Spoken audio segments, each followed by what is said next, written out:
Com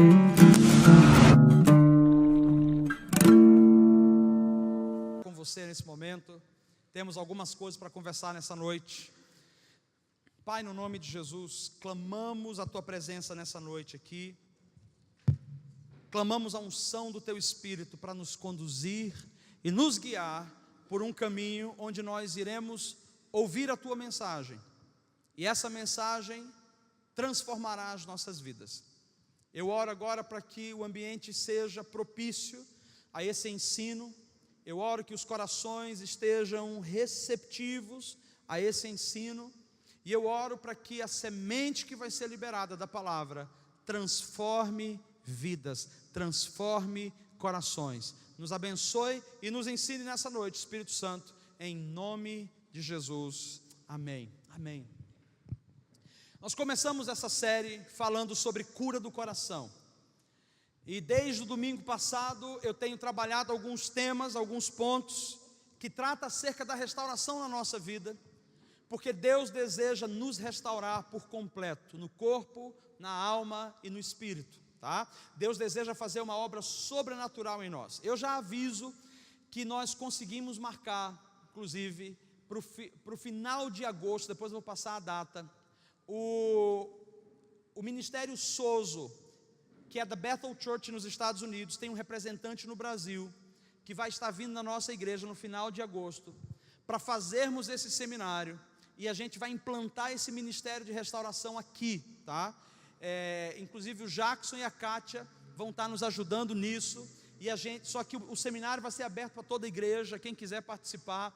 Mais para frente a gente fala dos detalhes, mas vai ser algo muito especial. Sabe por quê?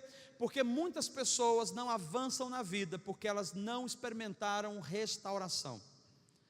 E se tem uma coisa que é horrível, é vivermos a vida inteira tentando alcançar algo e nunca alcançando, porque nós nunca passamos por restauração em uma área que nós precisávamos passar. E eu vou dizer para você uma coisa: quando se trata de cura do coração e de restauração, quando a gente se vê naquele momento de ser curado, é uma luta muito grande. Então, quando a mensagem fala sobre isso, o diabo passa o dia inteiro azucrinando você. Não vai, hoje não vai, vai dormir, vai fazer alguma coisa, não vai lá. Sabe por quê? Porque o diabo não quer ver você restaurado, o diabo não quer ver você curado. Mas Deus, Ele promove restauração, porque quando Ele promove restauração, Ele gera vida e vida em abundância dentro de nós, amém? Então hoje a mensagem ela trata sobre lidando com os sentimentos destrutivos. Eu costumo dizer que o próprio homem, na maioria das vezes, se torna o principal instrumento para se autodestruir. Muitas vezes não é o diabo fazendo algo contra a sua vida, muitas vezes não é o diabo levantando alguém para fazer uma macumba contra você. Na maioria das vezes, as dores, as doenças, os problemas de atraso na sua vida, você parece que não anda para frente, só anda para trás, não tem a ver na maioria das vezes com o diabo, mas tem a ver com a sua falta de posicionamento, a sua falta de cura, tem a ver com a falta de restauração na sua vida. Então a gente fica inventando que é olho gordo.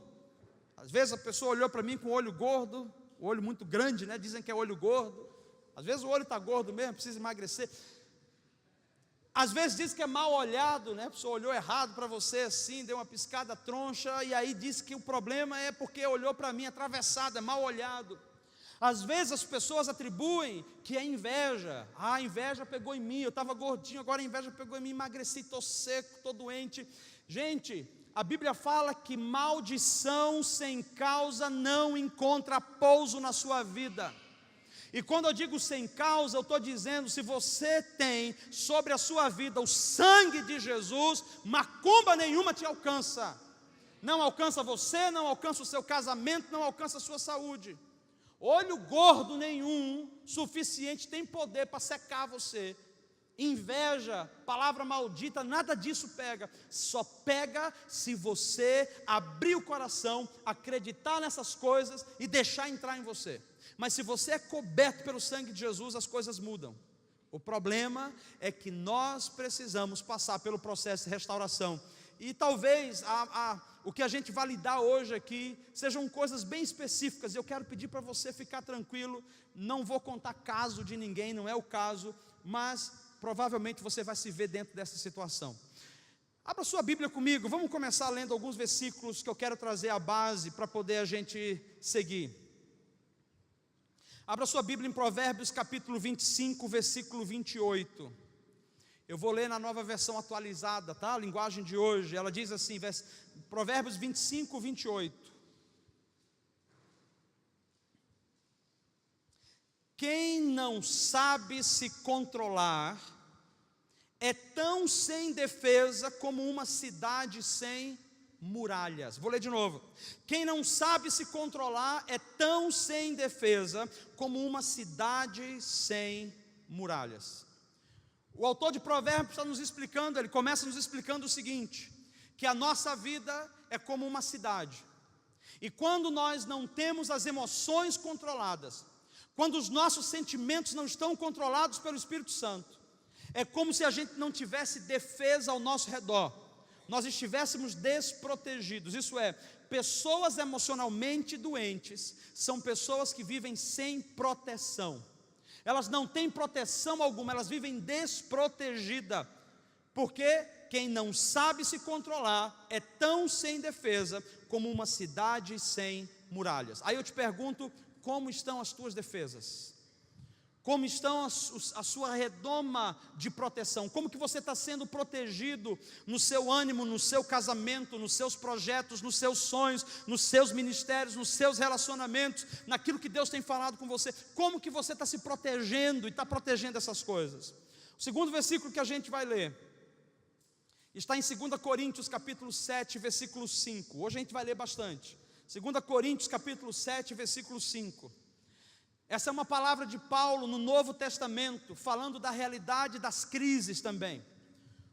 2 Coríntios capítulo 7, versículo 5, Paulo diz assim: porque mesmo quando chegamos à Macedônia, a nossa carne não teve repouso, ou descanso algum, ou refrigério algum. Antes, em tudo fomos atribulados, por fora combates, temores por dentro.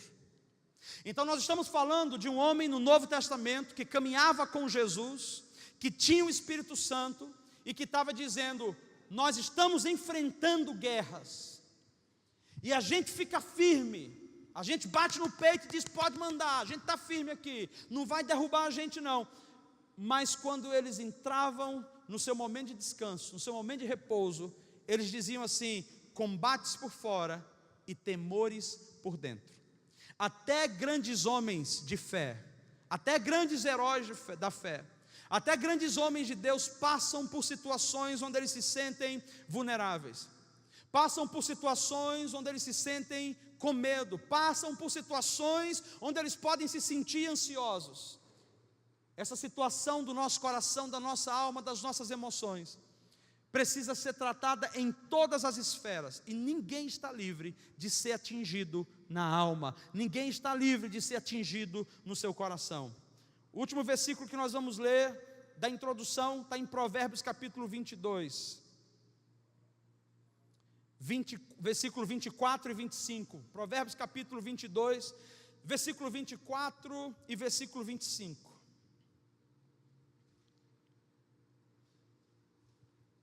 E a gente vai começar por aqui, e diz assim: não sejas companheiro do homem briguento, nem andes com o colérico, para que não aprendas as suas veredas, e tomes um laço para a tua alma. Vou ler de novo.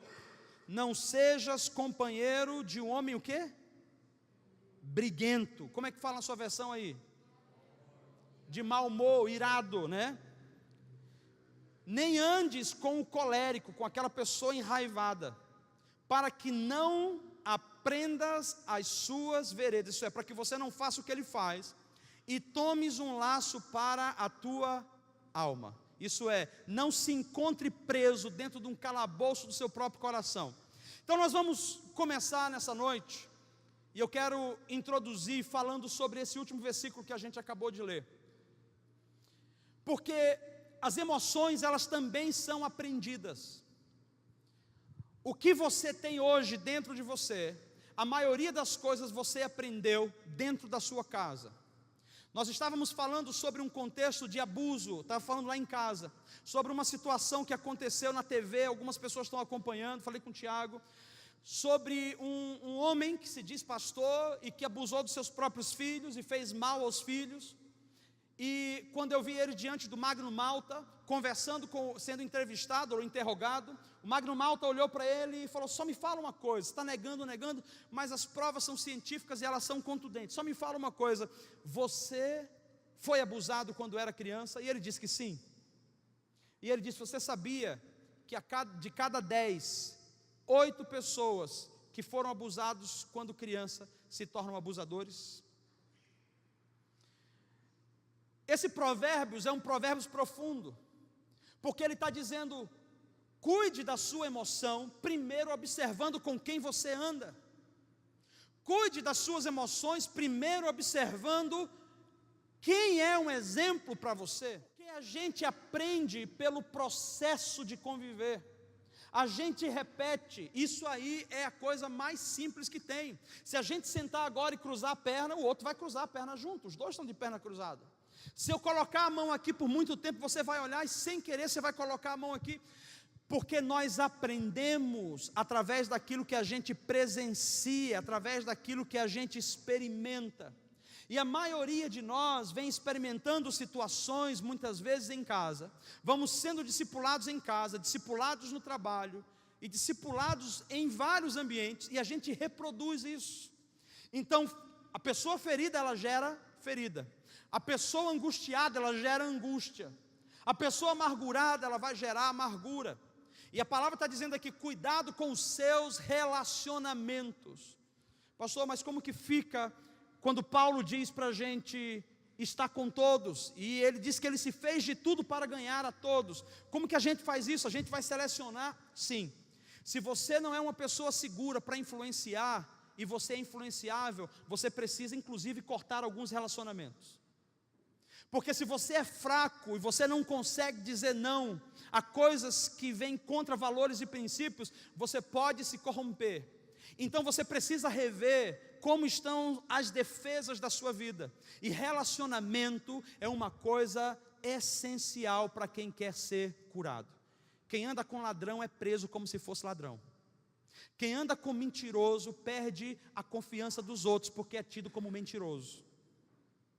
Quem anda com estelionatário pega a mesma pena do estelionatário, porque você está junto ali, de repente você estava fazendo a mesma coisa, ou aprende a fazer.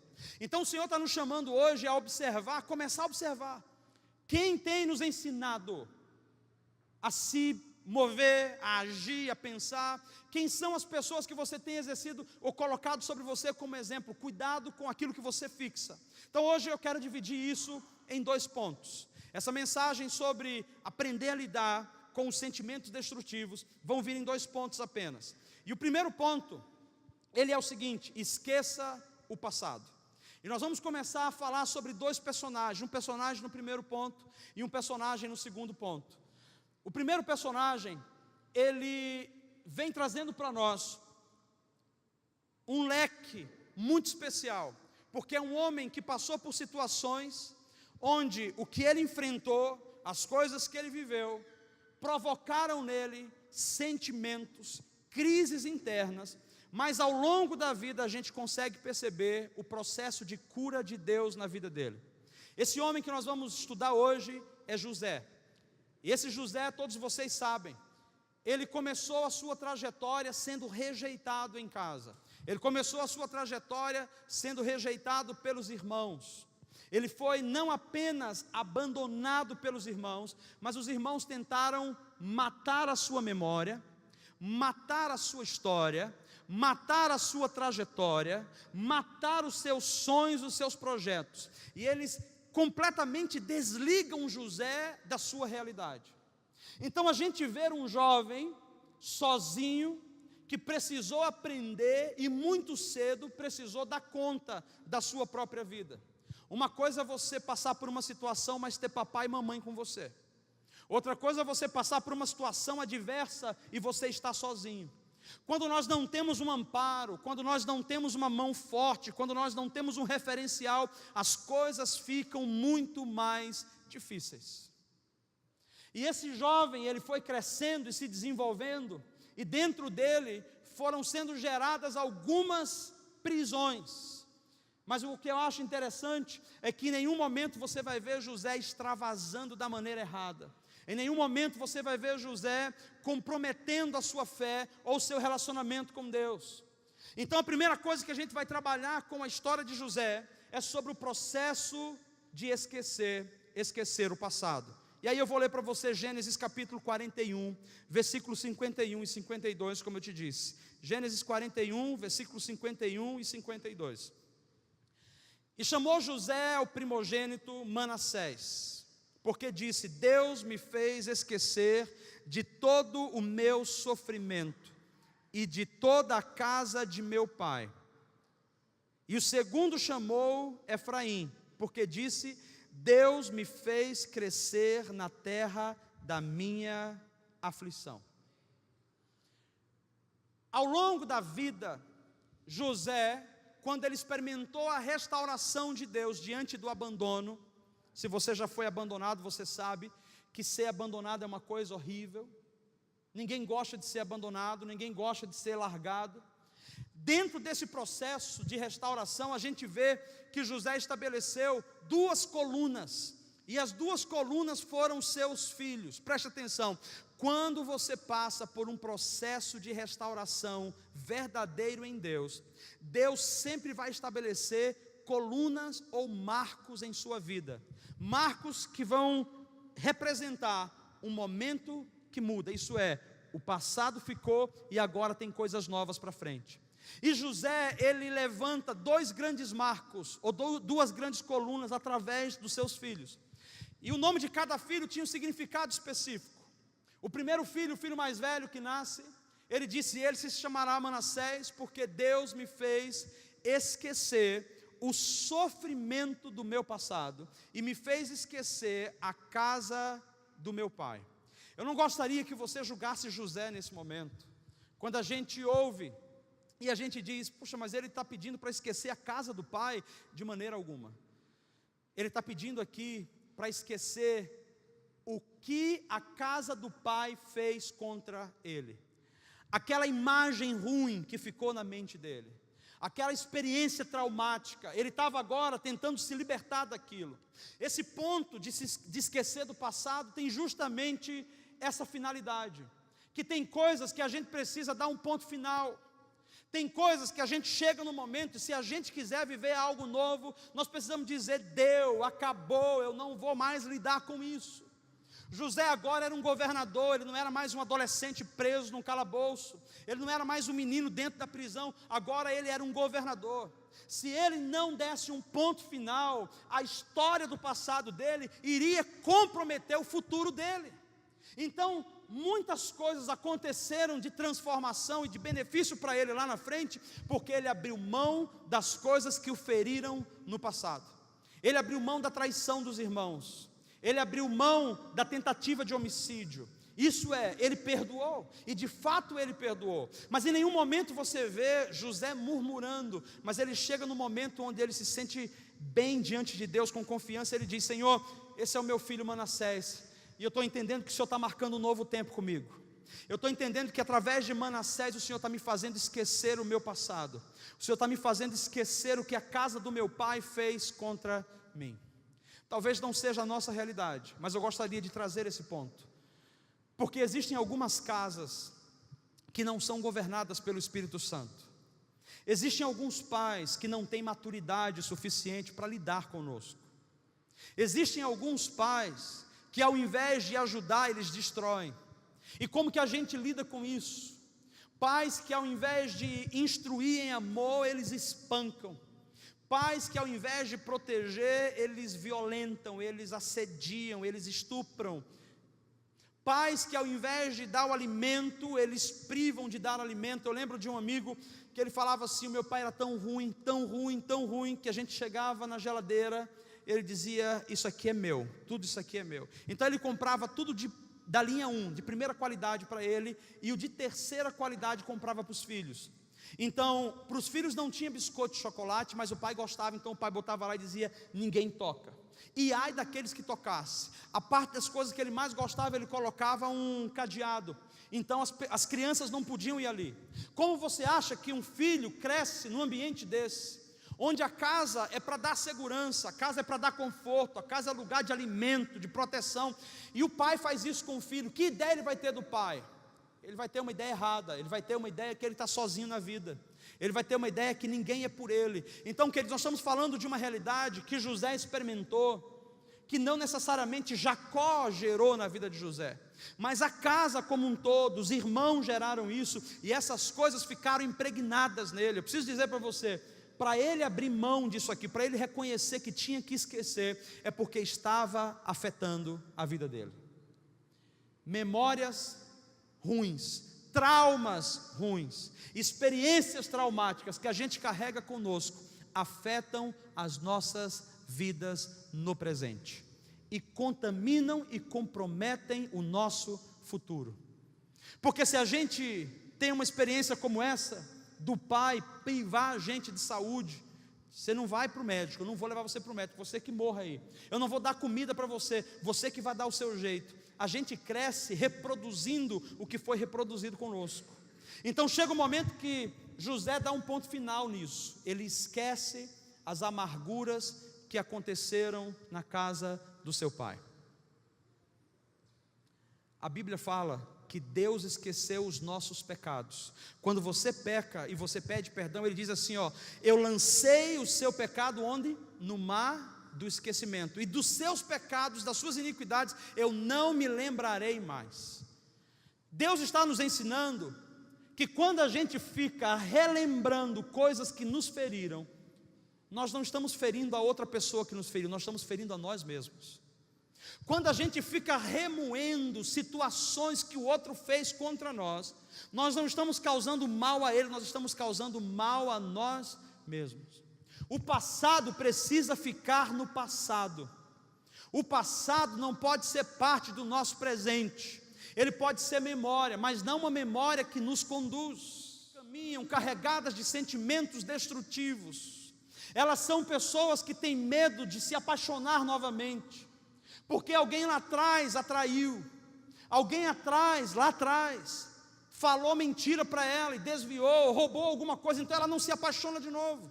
E o que é que ela faz? Ela diz assim, ó: todo homem é igual, ou toda mulher é igual, vai me trair, vai acontecer isso comigo. Quantos testemunhos a gente não ouve por aí, de pessoas dizendo: você vai casar? Casa, mas você já sabe como que é, homem é tudo a mesma coisa, vai fazer a mesma coisa com você. Presta atenção, o passado não tem que se repetir no seu futuro, porque quando a sua vida passa por restauração, Deus reescreve o seu futuro, Deus reescreve a sua história. Então você não tem que viver as coisas ruins que os seus pais viveram, você não tem que viver os lixos que você um dia experimentou lá atrás. Deus está dizendo que Ele quer restaurar você, mas para isso você precisa abrir mão, você precisa perdoar, você precisa liberar. Pastor, como que a gente libera isso? Como José fez. Primeiro ele encarou a realidade. Ele encarou a realidade quando ele viu os irmãos. Ele viu os irmãos e ele não quis se revelar. Primeira coisa que ele fez: eu vou servir aos meus irmãos. Então ele preparou a mesa e ele serviu com o melhor que ele tinha.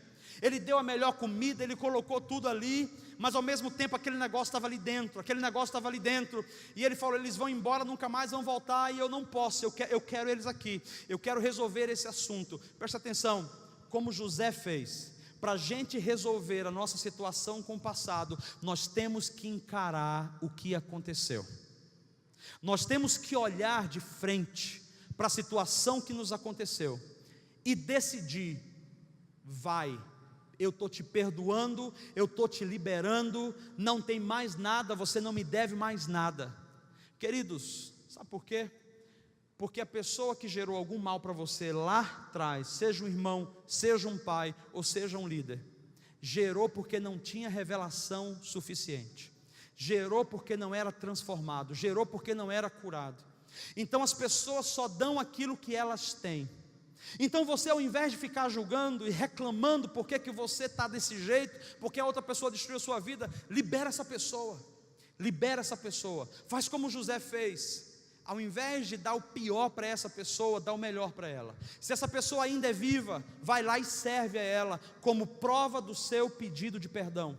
Se essa pessoa ainda é possível você ter contato com ela, vai lá e abraça, fala assim, ó, a gente não tem nem muito como se abraçar, é meio difícil, mas eu quero dizer, eu estou perdoando você, eu estou liberando você da minha vida, algumas coisas eu estou liberando você, porque se você não fizer isso, essa situação vai te acompanhar.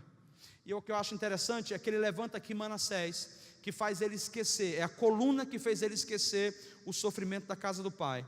Mas aí ele tem o segundo filho, e ele entende que aquela era uma segunda coluna, quando ele diz, Deus me fez crescer na terra da minha aflição. Sabe por que ele está falando da aflição? Porque o Egito para ele estava sendo lugar de provisão, mas ao mesmo tempo de aflição. Porque ele estava passando por um processo de cura doloroso, e a cura dói. A cura dói. Por que muitas pessoas fogem do ambiente de cura? Porque a cura dói. Quando a gente começa a falar e mexer, escavacar aqui, sobre aquela situação que está presa aí há tantos anos, meu irmão, primeira coisa que a gente faz, sai fora rapaz, não quero isso não é de Deus, isso aqui é do diabo, é o diabo trazendo meu futuro, meu passado. Igual minha mãe, né? Eu amo minha mãe de verdade, vai vir para cá, vocês vão conhecê-la. Mas na vez que eu fui falar com a minha mãe sobre a questão da minha paternidade, minha mãe se levanta, bate na mesa assim. A Anne estava comigo. Mãe, eu preciso saber. Olha só, com 20 e tantos anos, 24 anos de idade. Mãe, eu preciso saber. Eu não sei o nome do meu pai, não sei se ele existe, não sei de nada dele. Quem é meu pai? Minha mãe bate na mesa assim. Para com isso, menino, isso é o demônio que está se levantando em você, é o demônio trazendo o passado. Minha mãe não tinha se resolvido com os demônios internos, das lembranças, das memórias dela, e ela estava achando que eu estava trazendo o passado. No entanto, Deus estava querendo me usar para curá-la. Sabe por quê? Porque quando você estabelece em Deus um novo tempo, para Deus te prosperar em uma nova fase, e você deixa o passado no passado, aquela memória vai estar aqui, mas não vai te afetar mais. É aí que você entende o momento da cura. Então você precisa perdoar, liberar e liberar, até que não te machuque mais. Até que não te machuque mais. Mas preste atenção, não fique alimentando ódio, não fique alimentando a raiva, não fique alimentando a miséria, a angústia. Libera. E libera em voz alta, fala assim, eu libero, me tocou de maneira errada, eu perdoo, fez isso comigo, eu perdoo, me roubou, me passou a perna, mentiu para mim, eu perdoo. Você está sendo liberto no momento que você decide arrancar, no momento que você lança lá atrás. Querido, você tem muito mais de Deus para viver, porque Deus só começa a mudar a história de José, começa a prosperá-lo na terra da aflição dele, quando ele coloca um marco que define, é meu passado, já não me afeta mais. Vou te falar uma coisa, como que acontece? Quando a gente é afetado pelo passado, tudo que a gente faz, as nossas conversas levam para o passado. A gente vai sentar aqui para conversar, tudo que a gente conversa vai de novo para o passado. Ah, minha mãe me abandonou, ah, o meu pai me abandonou, ah, isso aconteceu. Tá bom, numa conversa, duas conversas, beleza, mas toda conversa que a gente tem volta para isso, toda conversa que a gente tem volta para isso de novo, tem alguma coisa errada. Está na hora de você mudar essa faixa, está na hora de você dar um pontapé nessa radiola aí, ó, nesse toca-disco, e deixar o negócio tomar um outro rumo. Para de ficar alimentando no seu coração lixo, memórias traumáticas, sentimentos ruins. É lixo, e lixo apodrece dentro de nós. Lixo gera bicho, gera ratos internos que corroem a sua alma, a sua energia, a sua força. Você tem que chegar no momento que você tem que encarar a realidade e dizer, passou, não é mais hoje. Pessoas que foram violentadas lá atrás, eu sei que é difícil hoje lidar com isso, mas passou, não dá para carregar mais isso. Um pecado que você cometeu, que te acompanha até hoje, passou, meu irmão, não é mais hoje. A fome que você passou lá atrás, passou, não é mais hoje. A cisterna que te lançaram lá atrás na tua vida, passou, não é mais hoje. O que o Senhor está dizendo para nós é que hoje tem coisas novas para cada um de nós. Não precisa abrir, Filipenses 3, do 13 ao 14, Paulo diz assim: irmãos, quanto a mim, não julgo que já haja alcançado, mas uma coisa faço, e é que, esquecendo-me das coisas que para trás ficam, e avançando para as que estão adiante de mim, prossigo para o alvo, para o prêmio da soberana vocação de Deus em Cristo Jesus. É esquecendo das coisas que passaram. Bota um ponto final, muda essa faixa, muda essa fala, muda essa dança, aprende uma coisa nova, aprende uma coisa nova. Sabe o que é isso? A gente aprende por assimilação, por associação. Como que a gente vai se libertar do passado se a gente fica remoendo o passado o tempo todo? Enquanto ele estiver na sua mente, ele vai conduzir o seu futuro. Enquanto ele estiver nos seus pensamentos, ele vai modelar a sua vida. Enquanto ele estiver dentro de você, ele vai manter você lá, vivendo aqui, mas estando lá. A gente precisa fixar em outras coisas. Paulo está nos ensinando, dizendo: não que eu acho que já estou perfeito, mas eu estou procurando fazer uma coisa. Sofri, fui arrebentado, me traíram, apanhei, fui preso, mas eu deixo as coisas do passado no passado, e eu olho para Cristo, que é o autor e consumador da salvação. Eu olho para Cristo, que tem uma história nova para mim. Eu olho para Cristo, que está me esperando com um novo projeto de vida. Dá um ponto final nisso.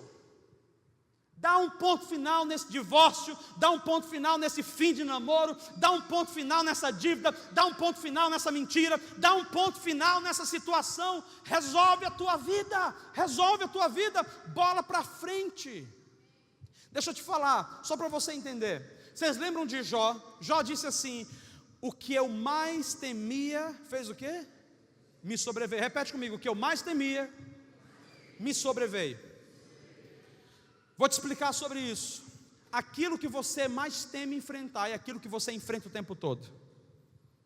Eu tenho tanto medo de ficar isolado, eu tenho tanto medo de ficar sozinho, eu tenho tanto medo de não ter ninguém até o final da minha vida. Aquilo que você mais teme é o que mais tem possibilidade de ocorrer na sua vida e que acontece o tempo todo.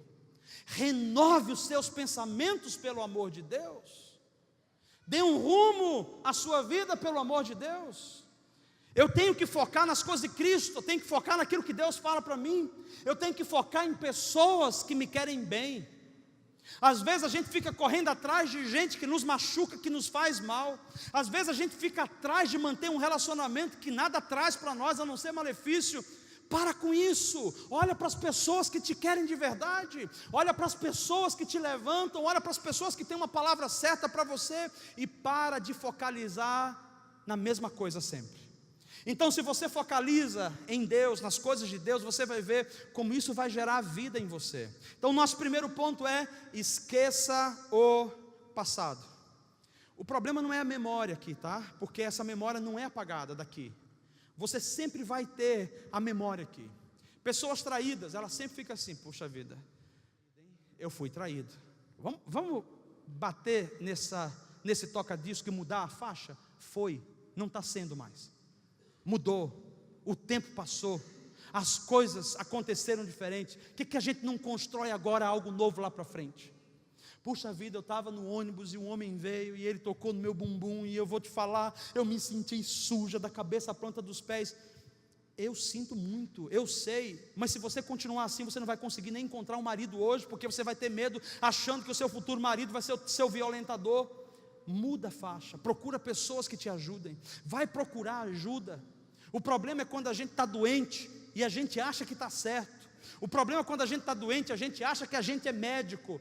Se renda, procure ajuda, procure socorro. Então José precisou encarar o problema dele de frente, e precisou determinar: eu estou esquecendo o passado, e agora eu estou sendo prosperado na terra das minhas aflições. Isso é, todo mundo que esquece o passado, passa a prosperar numa terra nova. Quando você abandonar o seu passado, talvez os seus negócios, o seu casamento, o seu relacionamento comece a andar, comece a tomar novos ritmos, novos rumos, porque Deus vai prosperar você no processo que você vai sendo restaurado. Então fala comigo, esqueça o passado. O que é que você tem para esquecer? O que é que você pode deixar aí atrás? Quem tinha uma dívida com você? Quem tinha um problema contigo? Esquece, meu irmão, esquece. Faz assim, está diante de Deus, deixa aí. Vai que Deus toca no coração da pessoa, a pessoa vem com você, restitui, faz o que tem que fazer. Mas esquece, joga fora e olha para frente, olha para Jesus, porque tem coisas novas vindo para você. Tem coisas novas. Enquanto a nossa cabeça está cheia do velho, a gente não anda não, tá? Vamos lá. Segundo ponto, construa algo novo. Então, primeiro a gente esquece do passado, e segundo a gente começa a construir uma nova história, a gente começa a construir algo novo, porque a pior coisa é construir algo novo em cima de fundamentos velhos, porque quando você começa a construir algo novo em cima de fundamentos velhos, aquilo que é novo já está comprometido desde o início. Então a gente precisa rever alguns pontos. Você pode me acompanhar, você pode tentar ver 1 Reis capítulo 17, do versículo 8 ao versículo 16, eu vou ler para você, 1 Reis 17, do 8 ao 16, diz assim: então veio a ele a palavra do Senhor dizendo, quem era ele? Elias, levanta-te e vai para Sarepta, que é de Sidom, e habita ali, eis que eu ordenei ali a uma mulher viúva, que te sustente. Então ela se levantou e foi a Sarepta, e chegando à porta da cidade, eis que estava ali uma mulher viúva, apanhando o quê? Lenha, e ele a chamou e lhe disse, traz-me, peço-te, num vaso, um pouco de água que beba. E indo ela a trazê-la essa água, ele a chamou e disse, traz-me agora também um bocado de pão na tua mão. Deixa eu te explicar sobre essa situação.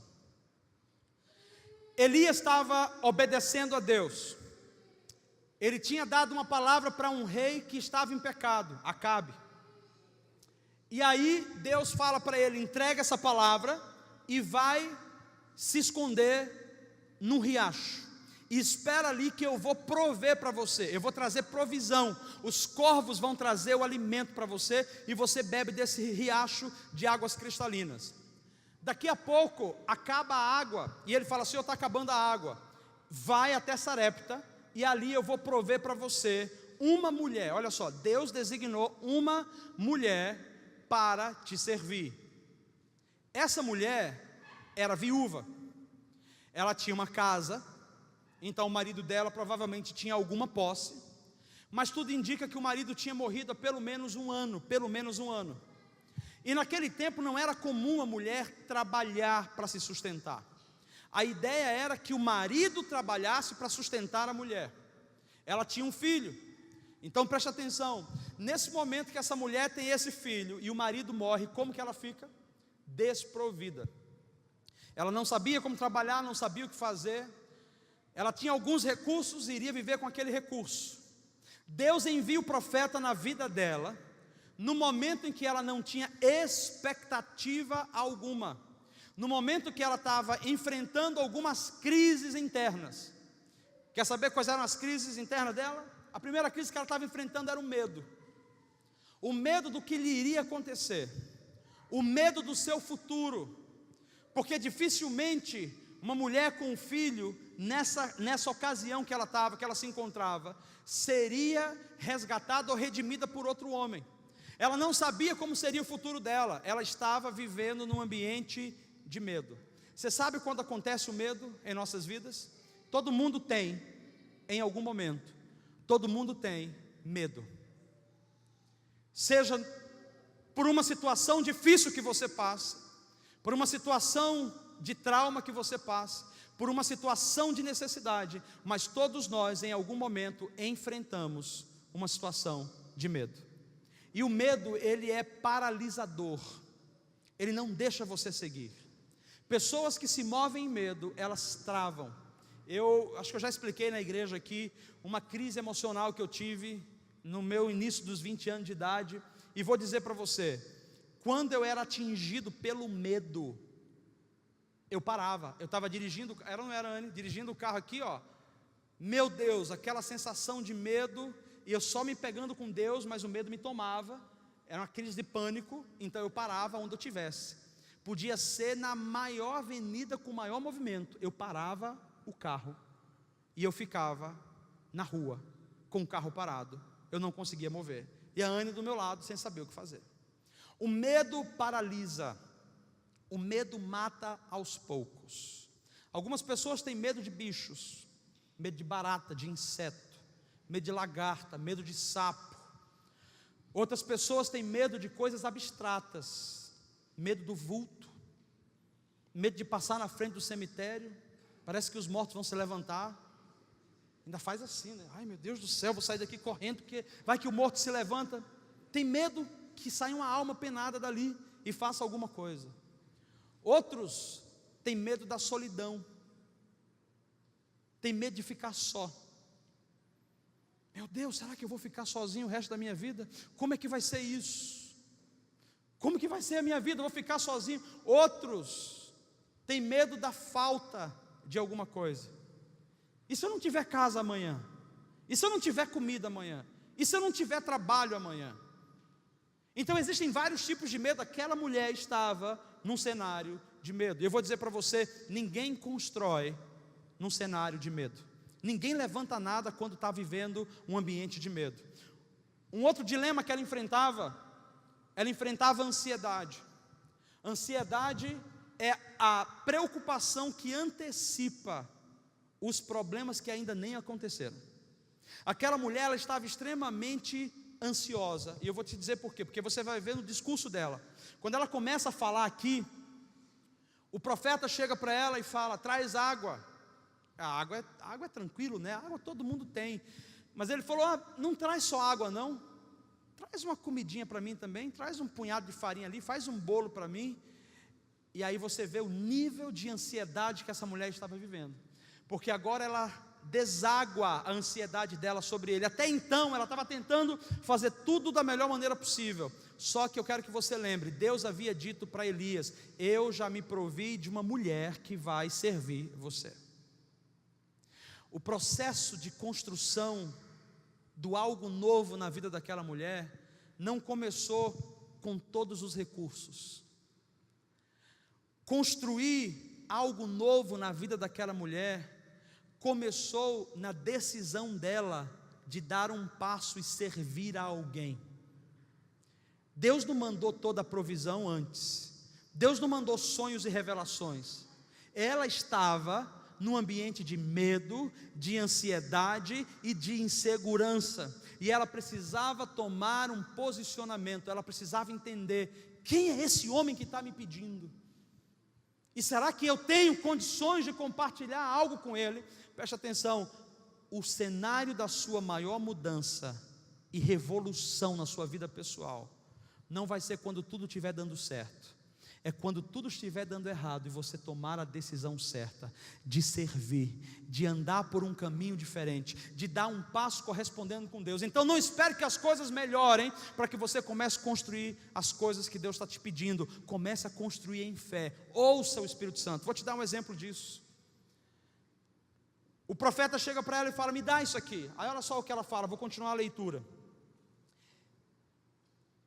Porém ela disse, vive o Senhor teu Deus, que nenhum bolo tenho, senão somente um punhado de farinha numa panela, e um pouco de azeite numa botija, e vês aqui, apanhei 2 cavacos, e vou prepará-lo para mim e para meu filho, para que o comamos e depois morramos. Qual era a perspectiva daquela mulher? Alguns vão dizer assim, meu Deus do céu, essa mulher aí está acabada, ela não tem mais futuro. Aqui não mostra que ela estava desistindo, aqui mostra que ela estava vivendo e entendendo a sua situação. Ela sabia, eu não tenho mais o que comer depois daqui, eu só tenho isso, eu sei o que é isso, tá? Eu passei por uma situação com minha mãe algumas vezes, que não tinha absolutamente nada, e ela chegou, botou na mesa e falou: filho, é só o que tem, para agora, se a gente orar, Deus vai responder, mas à noite já não tem mais nada, Deus fazer alguma coisa. Essa mulher estava numa situação, numa condição, onde ela precisou tomar um posicionamento. Então olha só, ela disse: eu só tenho esse punhado de farinha, e se eu trouxer, é para mim e para o meu filho. A ideia era, eu vou comer com ele, depois acabou, provavelmente nós vamos morrer. Por que ela falou que iria morrer? Porque ela não tinha expectativa de que Deus poderia lhe abrir uma porta. Ela não sabia que Deus poderia lhe abrir uma porta. Pior de tudo, ela não sabia que ela estava falando com a porta de Deus na vida dela. Porque às vezes chega para você uma necessidade, e você fala assim: cara, mas eu já não tenho nada, como que eu vou dar isso aqui? E você não entende que o seu processo de servir, de ofertar e de abençoar aquela situação é justamente a porta que Deus vai abrir para transformar e prosperar a sua vida. Olha só o que eu quero que você entenda dessa mulher.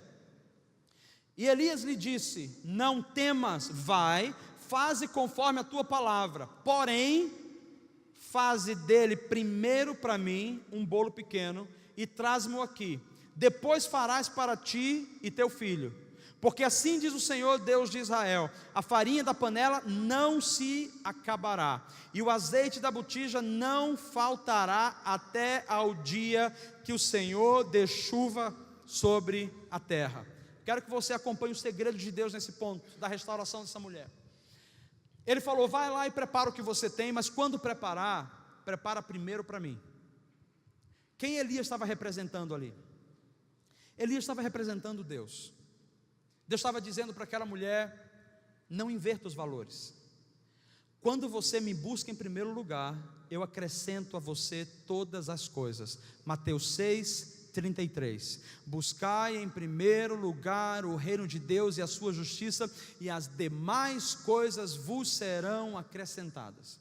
Nós temos a tendência de que quando não temos o que a gente acha que não tem, quando a gente entra numa situação de falta, de medo, de ansiedade, a nossa tendência é: eu vou juntar aqui, depois vou comer o último que eu tenho e vou morrer. Porque a gente perde a perspectiva de futuro. A gente perde a perspectiva de que com Deus não tem fome, com Deus não tem pobreza, com Deus não tem nudez, com Deus tem provisão, com Deus tem provisão. Então quem anda com Deus não tem medo do dia de amanhã. Quem confia na palavra de Deus, quem caminha com Ele, quem ora ao Senhor, quem conhece a sua palavra, não tem medo, porque o dia de amanhã o Senhor já providenciou e as misericórdias dele já se renovaram. Você não vai ter falta de nada. O problema está aqui, o problema está na nossa mente.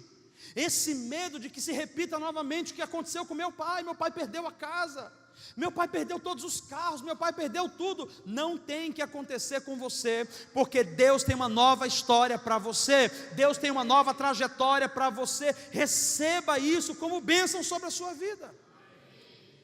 O que eu acho interessante é que esse homem estava representando Deus, e Elias também é uma representação, uma tipificação de Jesus. E ele estava dizendo para ela: vai e traz para mim primeiro. Aquela mulher obedeceu. Ela foi ousada. Ela poderia dizer: moço, não tem como, não tem jeito, não tem jeito. Mas ela de alguma maneira foi constrangida, e ela disse: já que vai morrer mesmo, então é o seguinte, vou preparar 3 bolos, vou comer um pouco menos, morro mais cedo, mas pelo menos eu vou ajudar alguém. E a Bíblia diz que quando ela fez isso, quando ela se propôs a fazer isso, Deus diz, através de Elias: porque não faltará azeite na botija, nem farinha na panela. Está falando sobre multiplicação. Está falando sobre um outro problema que ela tinha, que era dúvida. O que será? Será que é? Será que devo fazer? Será que não devo fazer? Preste atenção, quando a gente coloca Deus em primeiro lugar, que é a fonte da restauração, nunca vai faltar azeite na sua botija e nunca vai faltar farinha na sua panela. Isso é, você vai ter tudo o que você precisa para viver e servir ao seu Deus. O diabo não pode roubar os seus recursos, o diabo não pode bagunçar as suas coisas, por mais que hoje as coisas não estejam como você gostaria que estivesse. E o que eu acho de mais fascinante aqui é que o profeta fala assim para ela, e Deus falou tudo isso: a farinha da panela não se acabará, e o azeite da botija não faltará, até, olha só, até ao dia em que o Senhor dê chuva sobre a terra. Aqui está o segredo do que Deus estava dizendo para aquela mulher, que tem coisas que cabe a você fazer, mas tem coisas que cabe a Ele realizar. Aquilo que é da sua responsabilidade, você tem que fazer, mas aquilo que é da responsabilidade dele, não se preocupe, Ele é fiel, justo e verdadeiro. Ele não se atrasa, Ele não mente, Ele não se adianta, Ele faz tudo no tempo certo, e a vontade dele é boa, é perfeita e é agradável. Faça a sua parte, e Deus será fiel em fazer a parte dele. Se Ele te disse, faz isso para mim e me serve desse jeito, acaso o seu Deus é mentiroso, que vai deixar você fazer qualquer coisa para Ele, e Ele não te supra e não promova para você portas abertas? Deus não mente, Ele prosperará você quando você se mover em obediência. Então a gente começa construindo um novo futuro para nós, quando a gente começa a andar em obediência. Eu quero que você veja, porque o profeta, ele deu um prazo para ela. Ele disse, não vai te faltar até que venha chuva sobre Israel. Sabe o que significa isso? Aquela época era uma época de seca. A mulher não tinha mais nada, não tinha como produzir, ela não tinha recursos para fazer girar mais recursos. Então Deus disse, nesse momento que você não pode fazer nada, conta comigo, eu estarei fazendo algo por você. Mas depois eu vou mandar chuva, e quando eu mandar chuva, vai crescer o trigo de novo. Vai lá, colhe o trigo, rala, coloca ali no forno e faz a tua farinha de novo, porque eu vou mandar chuva sobre a terra, para abençoar a terra, para que você trabalhe. Preste atenção, ninguém constrói um novo futuro sentado de braços cruzados. A palavra construir é imperativo, construa. O Senhor estava falando, construa algo. Quando o Senhor estava falando para Esdras, quando o Senhor estava falando para Neemias, vão lá e construa, refaçam. Construir exige de nós ações, construir exige de nós iniciativa, ideias, proatividade, esforço. Tem pessoas que não querem fazer a sua parte, quer que Deus faça dele. Então ela se deita no chão e ela fala, eu vou ficar aqui até o Senhor vir, e ele, se ele não vier, eu vou morrer. Calma, querido, verifique, porque Deus está te pedindo algumas coisas. Ele está dizendo, deixa eu fazer o que eu posso fazer, mas faça a sua parte primeiro. Se a sua parte é se levantar e tentar se especializar em alguma área, faça isso. Se a sua parte é correr atrás de um emprego novo, faça isso. Se a sua parte é se preparar para o ministério, seja um excelente ministro. Se a sua parte é ter uma ideia e construir essa ideia para gerar recursos para a sua família, faça isso e conte com a bênção de Deus, porque quando você faz a sua parte, Deus faz a parte dele. O que nós estamos falando aqui é que muitos de nós trabalhamos com sentimentos destrutivos, achando que Deus tem que fazer tudo para nós, e porque as coisas não acontecem, Deus é contra nós. Deus me abandonou, Deus não me ama mais, Deus não quer mais nada comigo. A solução e a salvação daquela mulher aconteceu para ela quando ela começou a olhar para si e disse, eu que não tenho nada, ainda assim posso servir. Eu que não tenho nada, ainda assim posso fazer algo por alguém. Lá na frente o filho dela morre, e ela olha para o profeta e fala, pô cara, eu estou aqui, te dei comida, você tem um quarto, e agora você vem aqui, por causa da sua vida, parece que Deus me castigou e morreu. Ele falou, não, vou falar com meu Deus. Falou com Deus, ele orou pelo menino, o menino ressuscitou. Presta atenção, o que Deus está falando para nós hoje é simples. Ele tem coisas novas para você. Ele tem coisas novas. Dentro do seu casamento, Ele quer renovar o seu casamento. Ele quer renovar as coisas aí. Nos seus sonhos, Ele quer renovar muitos dos seus sonhos. Mas Ele está dizendo, primeiro larga o passado no passado. Esse sentimento de ira, esse sentimento de revolta, esse sentimento de vitimismo, porque é uma das coisas que mais prende as pessoas no passado, é o vitimismo. Eu não posso, ninguém me ama, ninguém gosta de mim, as pessoas se esquecem de mim, pastor, ninguém me ajuda. Deixa eu te contar rapidinho, tá? Ainda tenho 3 minutinhos aqui. Eu passei por uma esses dias que eu vou te contar. O pastor passa por cada coisa que eu não sei porquê. Um cara não me liga na minha casa, amigo do Gilberto. O cara me liga na minha casa e fala assim: pastor, mandou um versículo. Depois do versículo ele colocou assim: o bom pastor dá a vida pelas ovelhas. Ter a igreja cheia é fácil, difícil é tirar os carrapatos dela. Eu não conheço o cara me manda uns versículos me dando agulhada. Eu falei assim: querido, está acontecendo alguma coisa? Ele falou: lembra de mim, pastor? Aí eu vi na mensagem: sim, você me escreveu um tempo desse, então eu sou aquele que queria apresentar minha filha na sua igreja. E eu falei: eu sou aquele que disse para você que estava te esperando lá. Ele falou: mas eu sou aquele que te disse que eu não tinha condições de ir para a sua igreja. E eu sou aquele que te disse: quando você tiver condições, venha que eu te recebo. Aí ele falou: mas eu não tenho condições, eu não tenho como ir para a sua igreja. Eu falei: eu te disse, procura uma forma e chega lá. Aí ele falou assim: é por isso que eu estou dizendo que o senhor não é um pastor que ama ovelhas. Eu falei: como assim? Não és minha ovelha? Ele falou: não, mas se eu quero apresentar minhas filhas na sua igreja, a sua igreja tem a obrigação de me buscar em Rolândia, mandar um carro, e o carro me trazer aqui, e depois me levar, porque a igreja é o senhor. Ele falou assim: não é você que é o pastor da igreja? Eu sou. Então você pode muito bem mandar alguém ir. Por que não manda o Gilberto? Eu falei: o Gilberto não. Sabe por que eu proibi o Gilberto de ir? Porque o Gilberto tem um coração maravilhoso. Foi lá, voltou, aí o cara quer que vá de novo. Espera aí, calma aí. Quando a pessoa faz tudo por você, você não valoriza. Por isso que nem Deus quer fazer tudo por nós, porque senão a gente vai dizer: é mais do que a sua obrigação. No dia que Ele não fizer, a gente ainda fica com ódio de Deus e com raiva, como se Ele fosse o nosso capacho. Não é assim que funciona. Aí eu falei para ele: você conhece o Sidney? Conheço. Eu digo: pois é, querido, o Sidney vem de Rolândia todo domingo, e às vezes ele vem de carro, você podia falar com ele. Eu falei: eu não acredito que você não tenha um recurso. Eu falei: eu não posso fazer por você o que só você pode fazer. Tem coisas que você tem que fazer. Eu falei: eu estou aberto para apresentar suas filhas, mas eu quero conhecer você, vem aqui para a gente conversar. Me xingou o máximo que pôde, desligou o telefone na minha cara, ainda quase me chamou de pastor de Baal. Então passe bem também, Deus te abençoe. Preste atenção, sabe o que se chama isso? Vitimismo. Se a gente faz sempre pelo outro, o outro não aprende a fazer por si. Se a gente fica o tempo todo tentando colocar no braço e conduzir, o outro não amadurece.